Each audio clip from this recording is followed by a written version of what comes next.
Hey, this is Melody. And welcome to Invisible Women Podcast. Hello, IW listeners. Today we have with us this queen of storytelling, Miss Ardre Orie, celebrity writer, book publishing expert, playwright, film director, and most importantly, she is the CEO of 13th and Joan.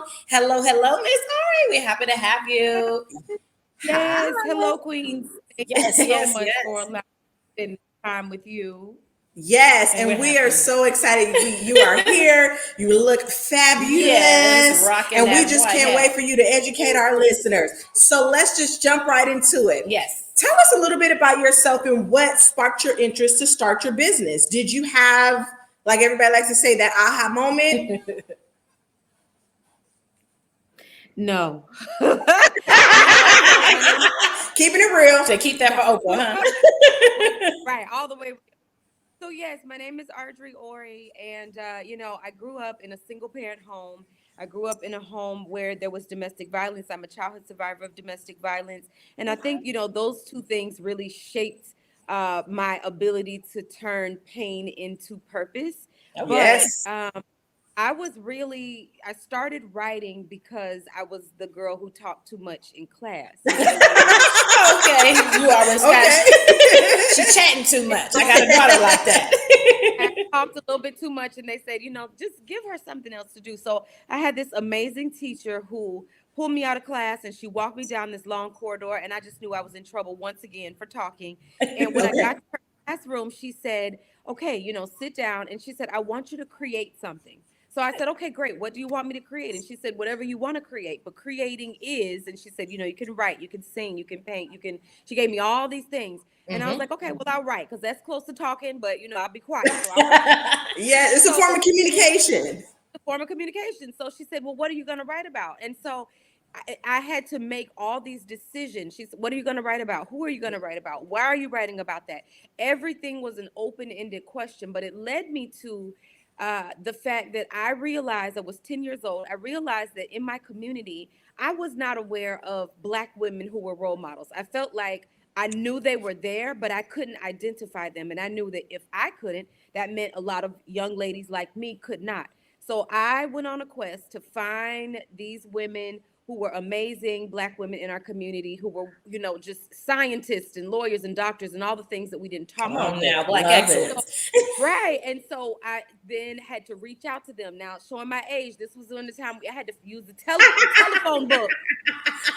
Trying to deepen your voice out like somebody mama. Look, that's okay. You made it work. Okay. So she said, well, how are you going to find them? So I had to use the telephone book. I had to find them. I had to call them and ask them if I could interview them. Had to come up with the interview questions and do all that, right? And so then she said, well, okay, great. Well, once you do these interviews, what are you going to do with them? So I was like, well, I'm going to pull them all together, And she was like, pull them all together for what? So I was like, well, I'm going to pull them all together for a book. So she's like, okay, well, once you have the book, what are you going to do with the book? So I was like, well, I'm going to publish the book.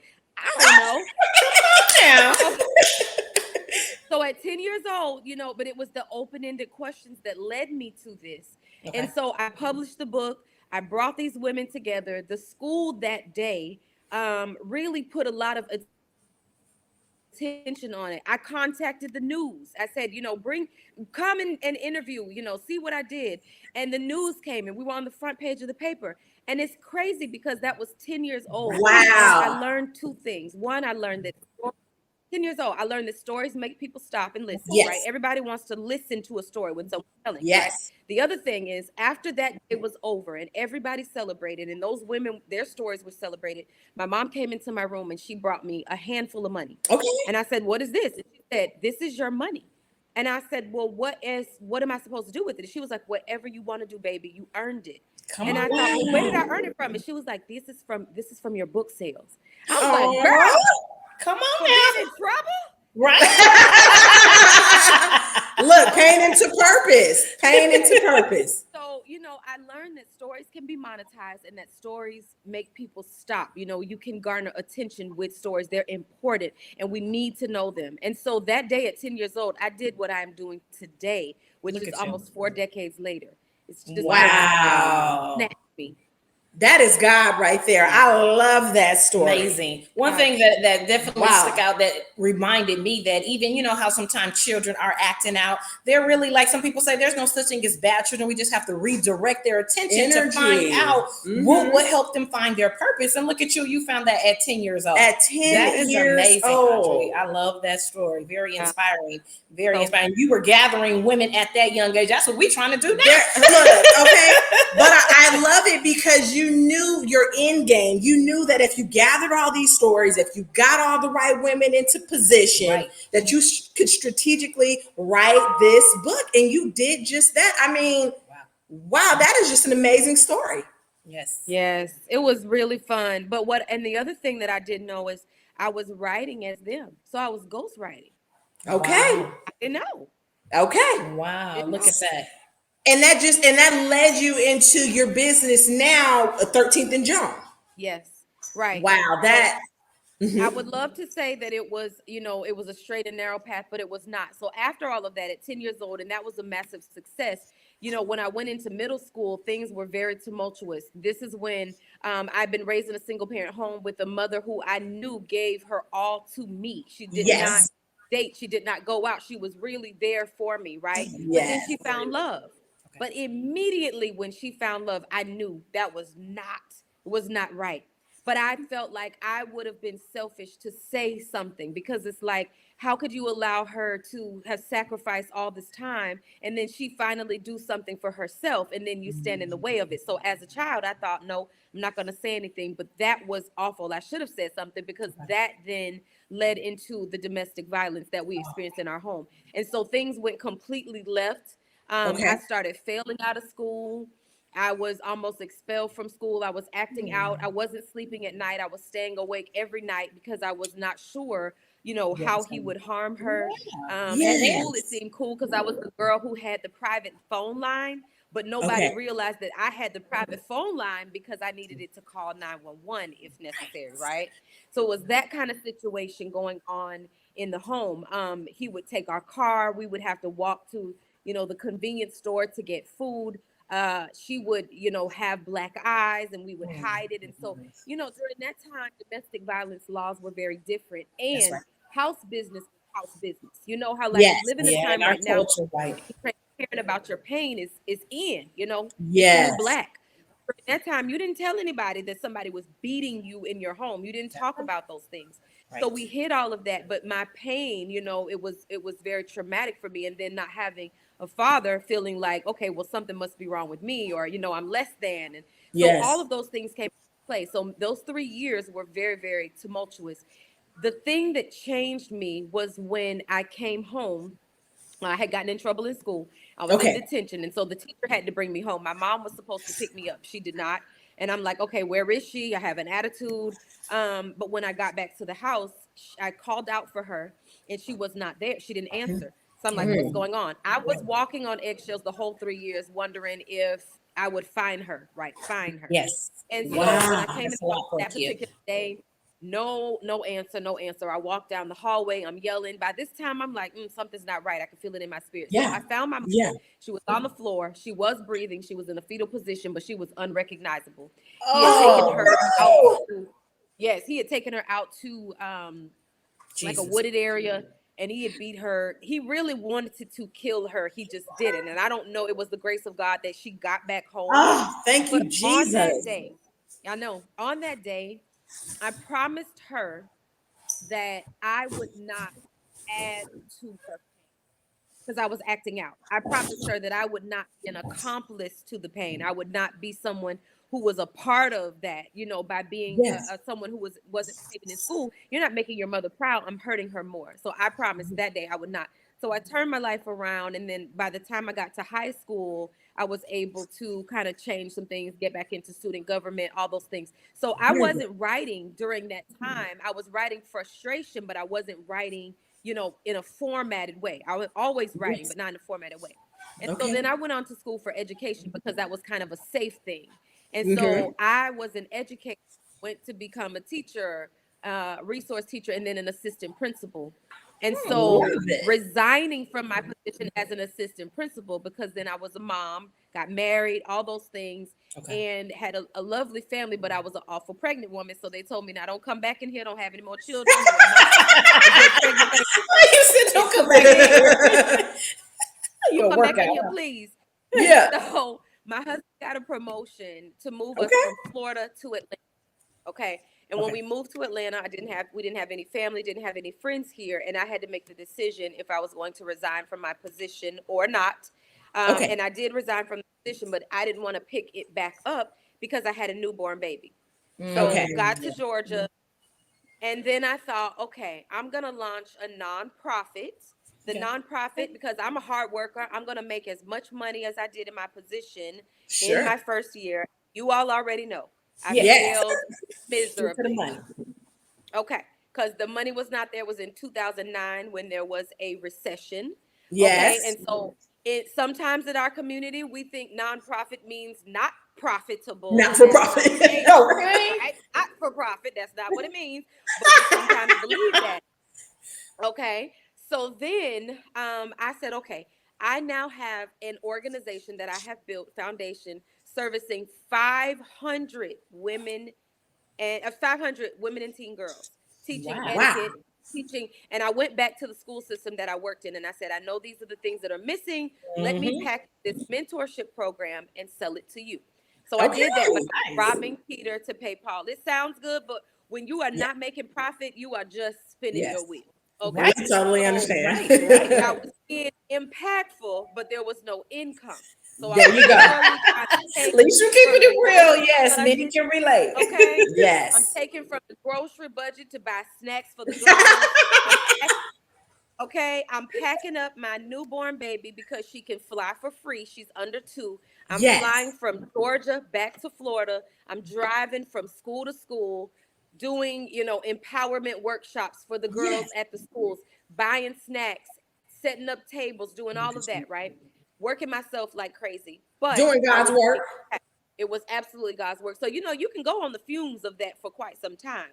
Yes. And so then I get to about 3 years in and I think, well, now there's got to be a better way. So I know in America or anywhere, you have to sell a product. Yes. Now I've got the audience, 500 women and teen girls. What do we like? Well, we like lipstick. We like lip gloss. We like those things. Love it.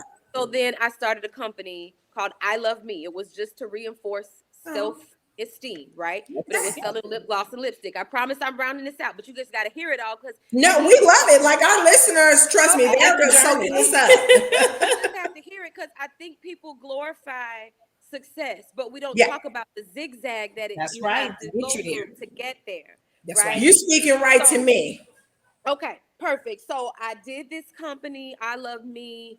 And now it's the verge of new Atlanta, but when Atlanta was becoming this mini Hollywood. So I found myself on the sets of photo shoots and productions now, but I'm volunteering. I'm going in to be the makeup artist for free so that I can bring my lipstick in for placements, right? There you go. So then when I'm on the sets, I'm listening and I'm looking at these women who are gorgeous. They're made up. They look fabulous. And they're like, oh, don't photograph me like that because that's my bad side. Oh, don't do that. Oh, I'm too fat. I'm this. And I'm like, wait, hold on. So I'm over here struggling with self-esteem because I've walked away from a position that I have worked in for 8 years to build an income and generate an income. And I'm attaching my self-worth to income. So I know my problem. I haven't dealt with it, but I know my problem, right? Yes. Right. I'm dealing with all of these things, these issues of not feeling good enough, self-worth that are from my childhood, as well as the trauma that I never spoke about because that was house business with the domestic violence. But then I look at a woman who's beautiful in every way, and you have self-esteem issues too. So I'm like, wait, so self-esteem is something that we as women are dealing with. Absolutely. Okay, so 100%. So then I thought, okay, I'm going to write a book because I don't have money to advertise in Essence. I don't have money to advertise in some of the other things. So I'm going to write a book. Okay. And I'm going to put the message in the book. So I bring together 21 women and teen girls, non-traditional beauties. We weren't talking about alopecia at the time. I had someone who was bald, stunning.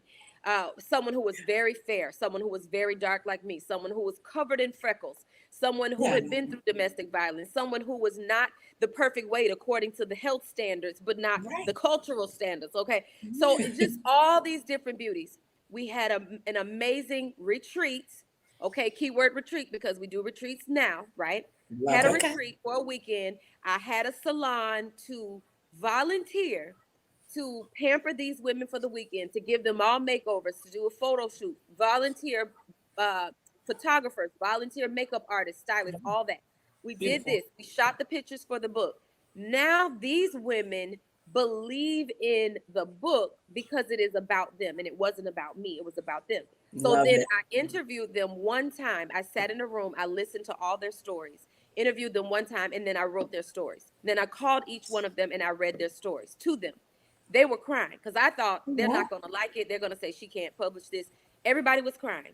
Aw. So that was something else. Then we had a book signing, but these women had bought into the fact that this book belongs to them. I'm sharing this with you because you have your own community, right? Of women. Right. Okay, so when it was time to host the book signing, I went back to what I did when I was 10. I contacted a bookstore this time. Okay. Girl, smart. Okay, but now the book signing, people aren't just coming for me. People are coming for these 21 women and teen girls, and they're like, come, this is the first feature. So the room was packed, right? Wow. Because of the fact that there was a community around the book. There's the key, and a lot of people miss that. You have to build a community for the book so that you have the support you need before the book is ever launched.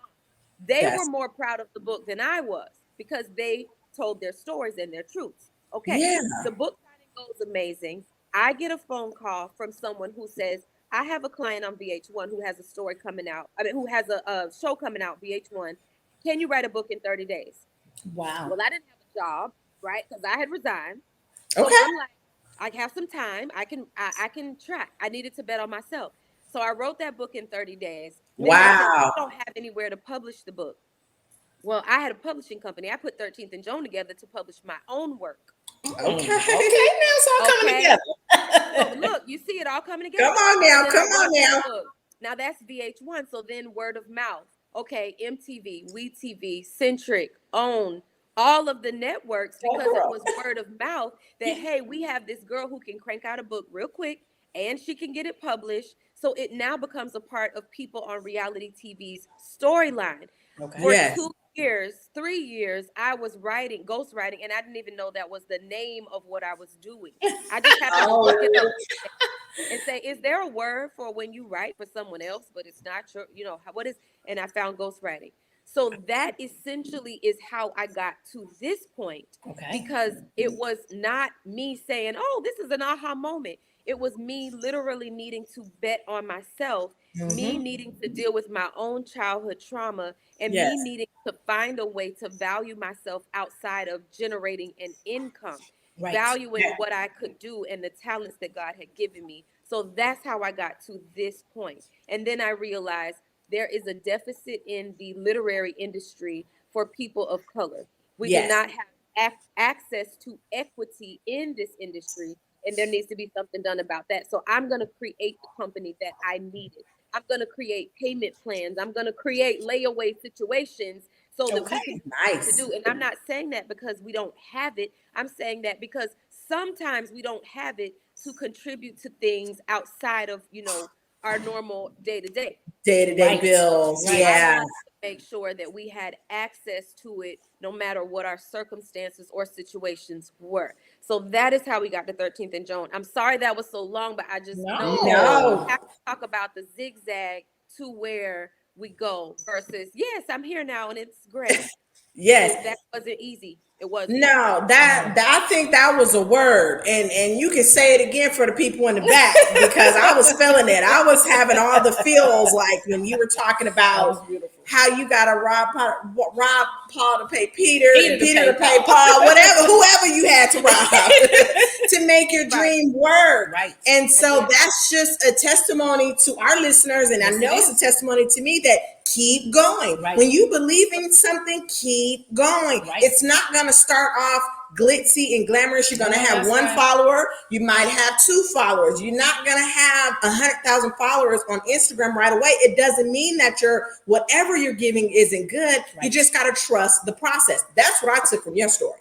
When also, Yes, so you one have to key trust. thing that stuck out for me is always you got to bet on yourself. Oh, yeah. And so, like they say, everybody don't always see your vision because it's not their vision, That's right? right. And so that's why we have to keep informing people and teaching people, because sometimes the things we don't know is what we fear. Oh, that's not going to work. Well, maybe you don't know enough about it. So the more that we have access to, like you said, opportunities and resources, then it becomes a normal for us, right? To continue to create generational wealth and create legacy.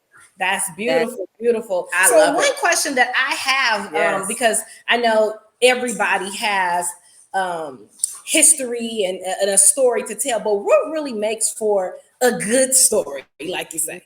Because see, you curated everybody's story and put it all together, but what do you need to make a good story? Give us a couple of what kind of meat do you need?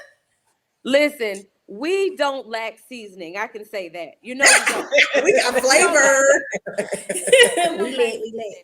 So the funny thing is, I can take anything, and I'm at a point in my life now where I know what I do well, what I'm divinely appointed to do, and I also know what I don't do well, and what I have not been placed to do, what my ministry is not. But the thing that people don't realize is that there is a formula for writing story. And so with that formula, you can write about anything. You can write about frogs. There's this book about frogs, and I use it as an example because people always say, do you think my idea is good? Your idea, as long as you believe in your idea, one, and number two, there is someone else who wants to read that idea. That's all you need. And it really comes down to marketing on the other side of it. There's a book about frogs that correlated to leadership. And, there was an audience for it because these people had bought into this concept. So, a few things, though. You definitely need truth. Even when you are making things up, you need truth to have a good story. The things that happen every day to us, things that sometimes you say, I can't even believe that. I couldn't have made that up myself. Those things make for a tremendous story.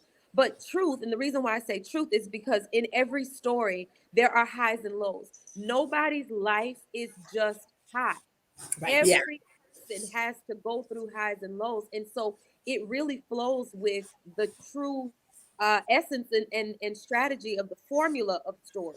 And so I think you just need transparency. You need people to be very real about what has happened to them. You need unapologetic truth at that. When people are not apologizing for their truth, that is literally the best thing that you can have. So I think you need truth to tell story, whether you're making a story up or not. You need the truth. I think. So I'm hearing you definitely have to be vulnerable to have a good story. Yes. You got to share those moments that aren't so glitzy and glamorous. Mm-hmm. Okay. We don't love perfection anymore. You can look at social media. We love real. Okay. So it's like the people who get on no there, filter. I will never be me. But you get on with your bonnet on. People love it. I'm not going on there with my bonnet. But people love it. We want what is real. We want to connect. We want to know that we're not alone in the world. We want to know when somebody says, I have been depressed because I've been in the house with COVID. That's real. Yes. And we want people to be real. So yes, vulnerability is key. Okay, I love it. And you're absolutely right. I think authenticity is key. Definitely, I think in the past 2 years, people want to know, what is your real life like? I mean, I know you're getting on here with all the filters and you're showing your bags and your purses and this and that. But it's like, what is the real? What's really happening to you on a day-to-day, minute-to-minute, without all the glitz and glam. So I love it. Oh, I love it. I love it. I love it. I love it. So one thing that you mentioned, just people want truth, and like Monica said, you have to be vulnerable. Mm-hmm. So in order to be vulnerable, sometimes we have to relive our past, and that, like you said, that opens up some wounds that we may have repressed for some time, so we can continue on and keep a smile and live our glamorous life. What is that moment like for you when people have to unleash? Almost like, to me, would be like almost turn into a therapist, because you don't know what you're going to get as people unleash that stuff. And then do you get attached, right? Because there could be a traumatic story and you find yourself getting really attached to this person. Sure. So, one thing that I grew up in a home with a counselor, and that was the thing that I think made me very understanding and non-judgmental, because Mhm. my mother was strongest woman I know. She still is, thank God. She's still living, but strongest woman I know. She was a counselor, but she couldn't counsel her way out of that domestic violence situation. She didn't have the strategies to get herself out of it, and she was trained in that.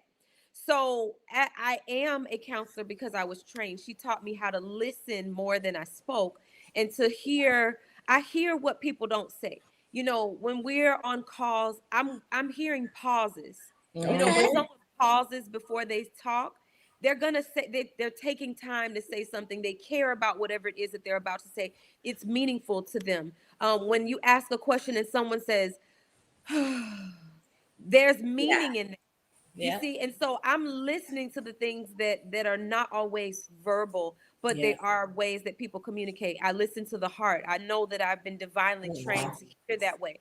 So that's one thing. And then when you say, do I get attached? It's not that I get attached to the clients. I do truly believe that I become family with all Yeah. of the clients. Like, I have great relationships with everyone, and it's ongoing even after the books are over. Sometimes I have people say, I need to write another book because I need to talk to you. And I'm like, that's not what it's for. But I own it. So when Yes. you tell me about the things that hurt you, I Right. own it, because you have to have the same pain to put it back onto the page. Right. So Wow. when I get done with books, I have to take mental breaks for myself, Yes. Yes. because I start to I'm taking it on, but that's a part of my job. So it's almost like, if I were an actress and you have to take that emotion, use it, push it back out, and then, Yeah. so that is what I'm doing at all times. I'm owning it. So the things that are very traumatic, like I have a client who watched her father attempt to murder her mother. They watched it, like, as children, they saw it. Mm. And Mhm. then during that same situation, the police killed her father. That's Ah, traumatic. Like, they That's heavy. watched it. You know what that does to someone? So Right. to hear her talk about that, we have to go really deep. But yes. the thing is, you want the reader to wear that. You want the You reader gotta to feel it. feel the weight of that. Did That's you right. did you watch the movie? You all watched the movie for Colored Girls Only? Yes. Yes. Now Yes. When you That's she got remember that how you felt abortion, like you needed. that part It was was so sad. it was terrible. And I had not, when I went in to watch the movie, I actually had not read the book at the time. Shame on me. So I thought I was going to see like a Waiting to Exhale situation. right. I didn't know. It was that deep. So I was sitting in the movie theater. I was like, we need counseling. Like, this is a lot, It is. It but is a lie. Right. I felt mean, the weight. You felt the weight. And that is what I pour back onto the pages. yes. Right. I mean, I just can't. Oh, that hanger situation. I'm not even gonna go too deep, but wasn't that traumatizing? Right. It was, oh my gosh. Yes, Right, yes. right. But that leads me. I mean, I could feel the spirit all around you, but that leads me to my other question is how do you retreat? How what do you do to stay grounded? How do you go to the beach? Do you go to church? Do Stay you talk to balanced. your Right. you gotta how do you do that? What do you do? What works for you? Yes.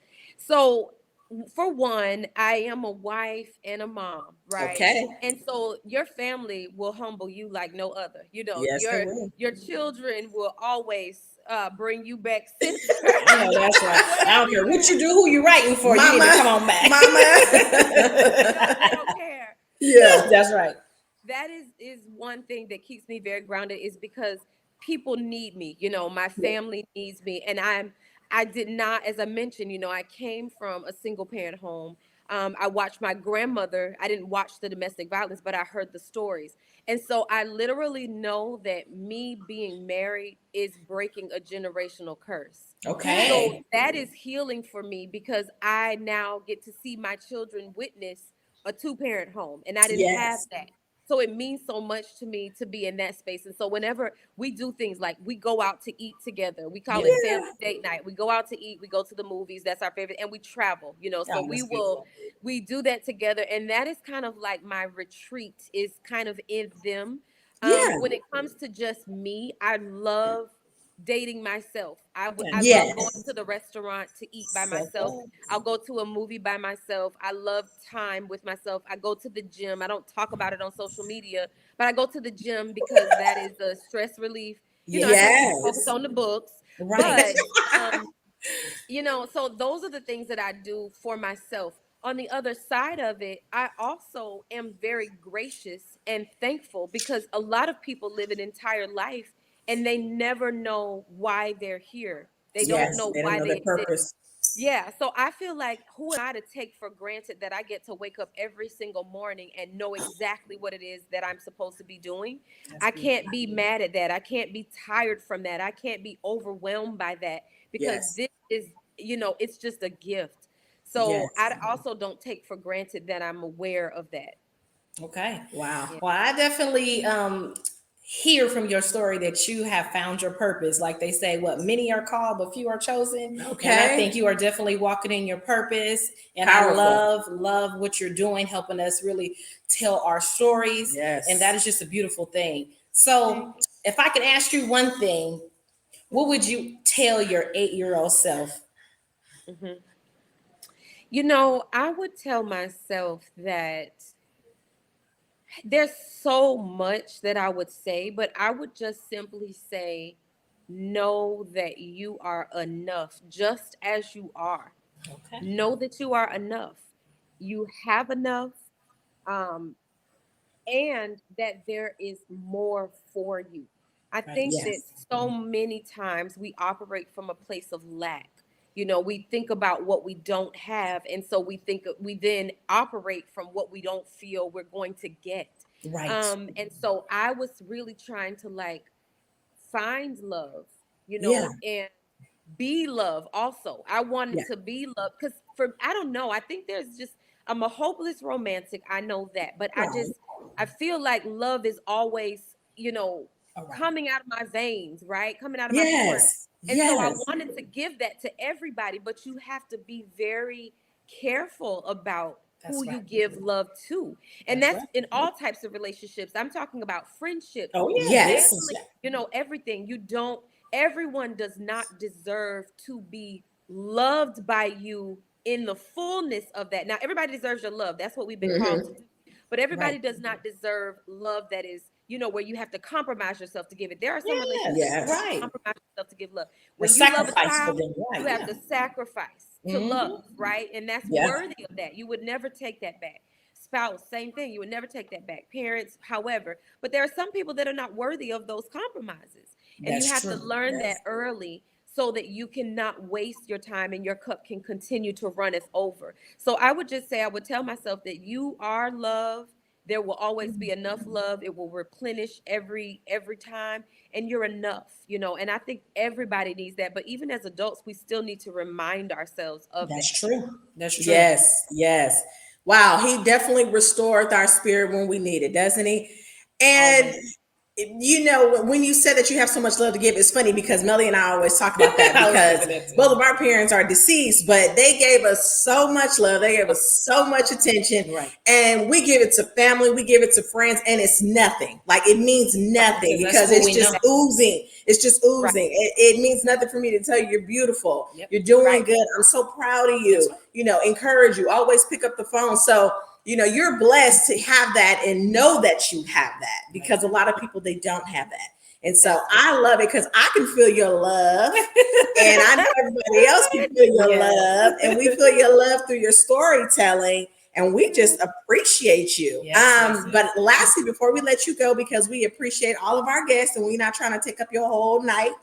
Oh, Can you tell us about some events that you're having? I think I seen something about Belize or something like that. We lit. ooh. We Okay, listen. Speaking of love, honey, we love to travel, right? So Okay. Okay. I went to Japan Okay. just before COVID. Went to Japan, and I just Yay. challenged myself. If I go over here and I write differently, or my experience is different, I'm gonna create this for other writers. So I Okay. got over there, and it was amazing. And so as soon as I got back, 6 weeks later, I launched Ardre Orie Retreats with the intent to go to Paris. We planned out a trip to Paris. We got all the writers ready. Everybody Beautiful. paid, and then COVID. So Look I at was COVID like, hating on wow. everybody. Everybody. So, anyways, we launched it and we didn't get to go Okay. to Paris. We're actually going to Paris this June, so we're excited. Yay. So we have gone to Cabo. We've done several stateside retreats just because of the different variants, etc. And Okay. so we're going to Belize April 1st through 4th, and then Paris will be in June. And then we go back to Miami. We do a stateside in Miami every December. So we have Ardre Orie retreats going on. Okay. We Nice. also have in March, because it's Women's History Month, Yes. we'll be launching what's called Her Story, which is a literary initiative for women of color. Because we need a little love with our stories and the way we tell them. We need someone to love on us through that process. That's right. And to just cheer us along the way. So that's going to be a lovely literacy initiative. We also have in the month of February right now, it's called 100 Seeds of Promise. This was in response to Philando Castile. If you remember, this was the gentleman, so who, deserved not what he got, nor his family. That's right. But what I realize is that we, with our Black men, there are targets on their backs. Yes. And if that is the case, then what is happening to those stories? And do they have a safe space to talk? Do they have a safe space to really share and exchange? And so 100 Seeds of Promise is our literary initiative where we empower 100 Black men to become published authors. Yes. We have the King's Council, which is our first men's brunch. Okay. Where all the men come together. We are reshaping the narrative for men. And so all of these men will come with their books, their stories. They will talk. We have great campaigns going on social media. So all of those things are happening. I'm excited. Just wonderful. So how can I read our listeners? Actually, you got me confused now. I'm saying, how can I read this? This is a podcast. How can our listeners find you? What is the website? What is the Instagram, Facebook? Let them know. Sure. So the easiest one is the Queen of Storytelling, because all of it is there. So the Queen of Storytelling, you can find us on all social media there, as well as 13th, 13th, and Joan. Okay. Beautiful. Okay. I love it. Well, you know what we do here on Invisible Women Podcast? We reclaim our time, we reclaim our power, and we reclaim our confidence, baby. And I would have to say, I have done all that just in these 37 minutes sitting with you, Miss Ardre Orie. So you did what you came to do, honey. And King Slade too with that hat on. Looking good. I love that. So I'm gonna have to ask you chat you on the side where you get that hat from, sis. I know. I sure will. Yes, and we are just so excited you're here. We're going to have some more exciting news with you, but we don't want to share just now. But we appreciate you. We love you because you have love. Yes. And thank you so much for just educating us and educating our listeners. And I thank you too. We're going to give you an early happy Galentine's Day that's coming up this weekend. And I'm a hopeless romantic too. So much love. I think you're going to enjoy Paris. Been there twice. She's been to Belize. So I'm happy. But I've never been to Belize. So I'm looking like, let me check my calendar. I might have to. I know she sent me that. She was like, look at what she got going on. I've never been, but I heard it's beautiful. Yes. So I cannot wait. I'm going to join you on a retreat. Yes, you will. Yes, definitely. Thank you so much. Thank you so much. Keep doing what you're doing. Continue to be blessed. Yes. Okay. All my love to you all. Thank you. Bye. Night.